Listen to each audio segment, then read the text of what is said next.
All right, my friends, welcome in. It's game week 7 review for Fantasy Premier League. You could say I'm quite pleased. And it's so gutting to go, it could have been so much better. I, as you could tell up there, my friends, am currently ranked in the top 52,000 players in all of FPL. All of FPL.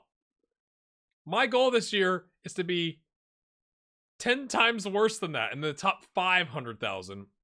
So it's going well, but it's early days. It's only 7 weeks in. There's 31 weeks left. There's lots of chaos that can happen. A lot of the channels that I watch are like, if you're in the top 500,000 now, like you could still be in the top 1,000 by the time the end of the season gets here. So there's a long way to go. So I want to walk you through the change I made coming into game week 7 and also talk about game week 8 and what the plan is there. The major change I made one transfer, and that was Rudiger for Trent Alexander-Arnold. And I want to walk through why I did that. If we go back to Trent here, obviously he had the knock, so he wasn't going to play against City. I do still think Trent is an incredible value. You're essentially getting an extra attacker for at 7.5. So he's a premium, but he's in a defender slot. So otherwise you're having to juggle another midfield slot, if that makes sense, at that price point. So 7.5 is a lot to ask from a defender, but and he's only giving you 2 assists, but when he's done it, he's come out with a clean sheet too, right? So not the best start to the season for him. He kind of did this, I feel like, a little bit last season, and then he got injured, right? I could be completely missing what he did at the beginning of last season, but that's my head. That's where my head was at. So I went ahead and dropped him for City because I also had Ayling and Bamford out with injuries too. So I was risking, if anybody else didn't play, I wasn't gonna have any subs on the bench to bring on with 3 injured players. So I also wanted to get to Chelsea defenders anyway. So I dropped Trent. You could argue you could pick him right back up for Watford. If this injury comes out okay, I think we might have him play 60 minutes at Watford if he's healthy. Okay, so he's going to miss out on the England setup. He's going to be able to recuperate for 2 weeks. And then you see. But then takes on Man United, who, while not perfect on clean sheets, is a tough game. It's away from home. Brighton, who have been pretty stout defensively this year. West Ham, okay, maybe you bring him back for West Ham. Same with Arsenal. Then the fixtures get a little bit better. So in my head, you go, hey, let's drop him and you bring him back in here sometime between 11 and 13, and that frees up some cash to do some other stuff. Or you just keep the cash to where you can make that change whenever you want in just one move. Because that's the thing. You try to avoid situations where you are going to make 2 moves to get to a single player, if that makes sense. For example, having to drop Diego Jota and a defender to flip, right? Because that's 2 transfers. So as it sits right now, with an extra 1.9 in the bank, I would have to go, let's see, yeah, Rudiger back to Trent. Now, did I miss out because I didn't go Azpilicueta? Yeah, but I don't think I would have picked Azpilicueta up front. Maybe that's me not knowing enough about Chelsea. I feel like Antonio Rudiger is going to play every single game, and I'm just hoping to get clean sheets and the occasional assist or goal from him on a set piece. But when you look at the run of fixtures, Chelsea defender is not a bad place to be. It just didn't work out this past weekend. It just is what it is. But I rolled the dice and kept Bamford. So I had Vardy, Antonio, and then these 5, and I was surprised. I thought Diego Jota was going to come off the bench because he went 87, 88 minutes in the Champions League. But that tells me Bobby just he's not 100% back yet. So we essentially gave Bobby 2 games of 30 minutes coming back in to kind of work on his match sharpness. And I thought, honestly, Bobby looked a little poor against Man City. Spent too much time on the ball, got closed down several times, stuff like that. So right now, I think it's kind of worth it to roll with it going into week 8 to keep this squad. Now, this is the thing I would tell you. If you take one thing away from me, the non-FPL expert who's in the top 52,000, is unless you have a massive injury crisis and you're worried about price increases together, you have to have both things.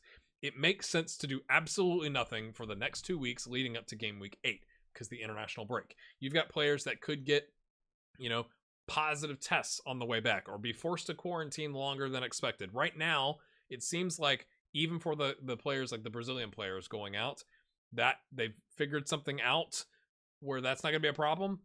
But you never know. 2 weeks from now, that could be different. So it's like you want to keep this stuff like available and in your pocket rather than go make some transfers today and then a week from now, when you still have another like 4 or 5 days before the game week 8 actually starts, news changes. Somebody picks up an injury also on international break. Take away the stuff where we're testing everybody's with nose swabs.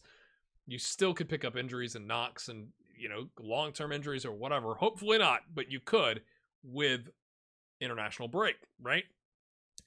So that's kind of where you're at least in my head. Like if I had to make a change, I want to see how Bobby does on Brazilian duty. I think he's actually going on duty, but like, man, against Watford, that would be a great place to play Diogo and then sell him because you got Man United, Brighton, West Ham coming up, and he just hasn't been as clinical as he needs to be. I think he's been rather unlucky not to get more than just the one return and a couple of clean sheet points. Got really lucky that he got subbed off right before Liverpool lost their clean sheet yesterday, so we'll take that, I guess, because he picked up a yellow. But I do think from a value standpoint, he's been good. It just hasn't worked out. And that's how I play FPL. It's like, I'm just trying to play the odds, I guess, in my head. Now, I went heavy on Wolves' defense. To be fair, they haven't conceded that many goals, but they haven't been as good as I thought they would be, and they've given up, obviously, like one goal, which ruins the clean sheets. And I haven't been able to get the attacking returns out of Marçal and Semedo that I wanted. But as the team sits right now, if I have to pick the team coming into next week, I've got Sanchez against Norwich City, who you would think wouldn't score because they've been really, really poor. I would keep Marçal and Semedo, the wing backs for Wolves, against Aston Villa, who have done okay defensively, but maybe, again, it's better than Cody, right? I'm not going to put Cody in, and Ayling's injured. So we'll see what the next 2 weeks brings, because I could take the 1.9 I currently have in the bank, drop Ayling, who's 4.5, that leaves me 6.4, and go get Azpilicueta, right, if I wanted to. But there's this whole thing like Chilwell, Alonso, Azpilicueta, like you kind of get nervous. Are they actually going to play? A piece of me goes like, I'd rather just have, again, he's got to have his like knee cleaned out, I think is what Bielsa said. So I don't know if that's happened or what the recovery looks like. I'm going to look into that more over the break and see, because I still think from an attacking standpoint, keeping a 4.5 player, if he's back by week 10 to take on Norwich, I think you could get an assist or an attacking return. Or Leeds is in big trouble. That's the other thing. But this is how I would line up. Again, assuming that Bamford's back. Now, it says he's got a 50% chance of playing. It's going to depend on how that's feeling. Because taking on Southampton, like maybe he comes on as a sub versus starting with Wolves or Norwich. So kind of have to see how that plays out. But I've already eaten a 0.1 price drop with Bamford. So I think I keep him there. Vardy has just been, let's say, consistent, my friends. 6 goals, 1 assist. So he's gotten essentially, on average, 1 return per week. He's taking on Man United. I know, it's Man United. It is what it is. Like, if I'm in a bad spot with Bamford, I hate to eat the because I do think his fixtures are good, right? Because it's like, okay, do you drop Vardy to pick up Lukaku with the money you have in the bank? Because Lukaku's fixtures, if we look here, obviously Brentford, Norwich, Newcastle, Burnley. I just wonder, with Champions League, okay, when I'd have to look, when is the next set of Champions League games here? I don't know. Chelsea's got the next 2 Champions League games are October 20th and November 2nd. Okay, so essentially before this game and right after this game, 4 days before this one. So let's look at these fixtures here. They are currently on 3 points, tied with Zenit, with Juve at the top of the table of the group, I should say.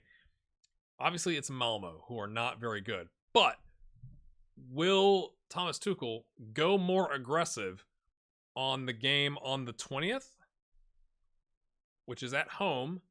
And, like, is he going to want to fit Lukaku and, like, go bang as many goals in as you can, like, until we feel like we're good and we can take a player off?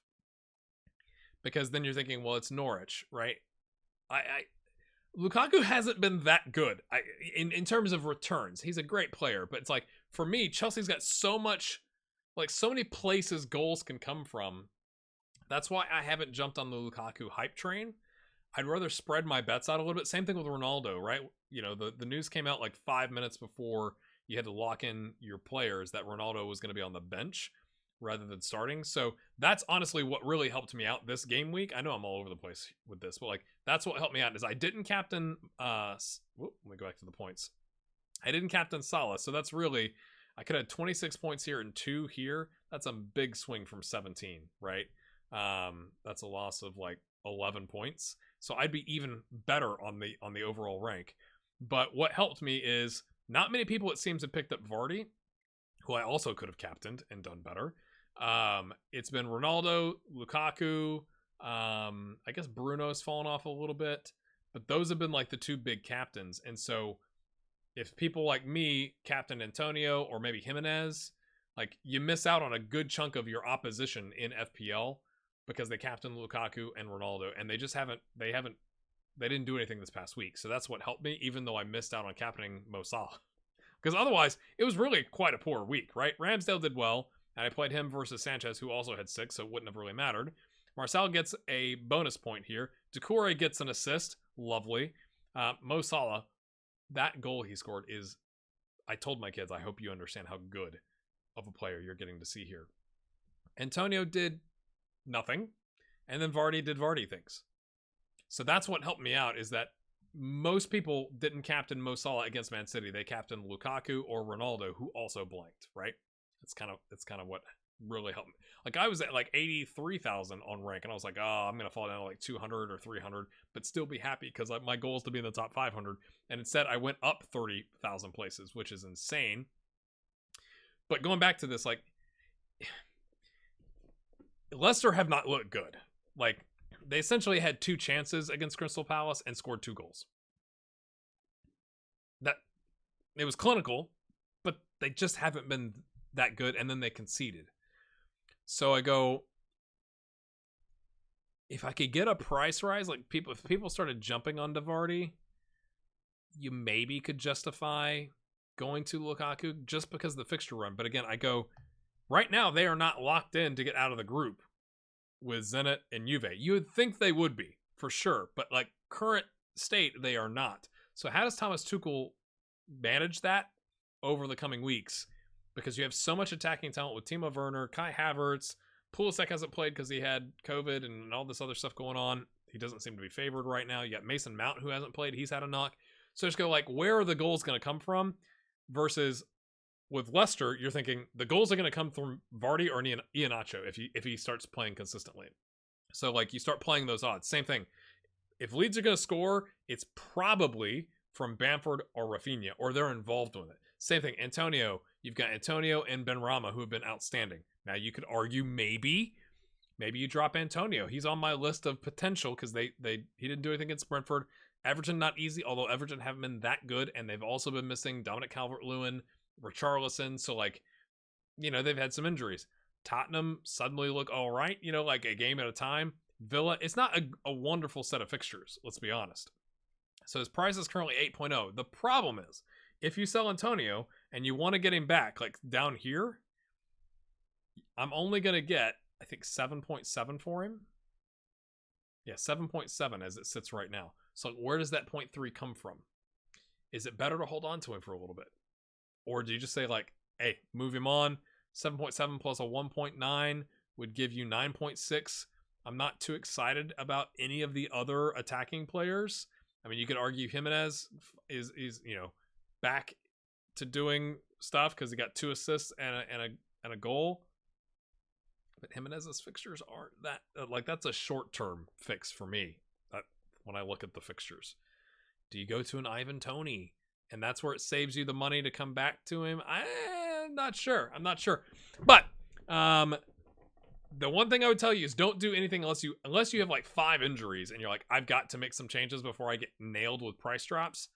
I would wait until the end of the second week to where you're getting close to game week 8.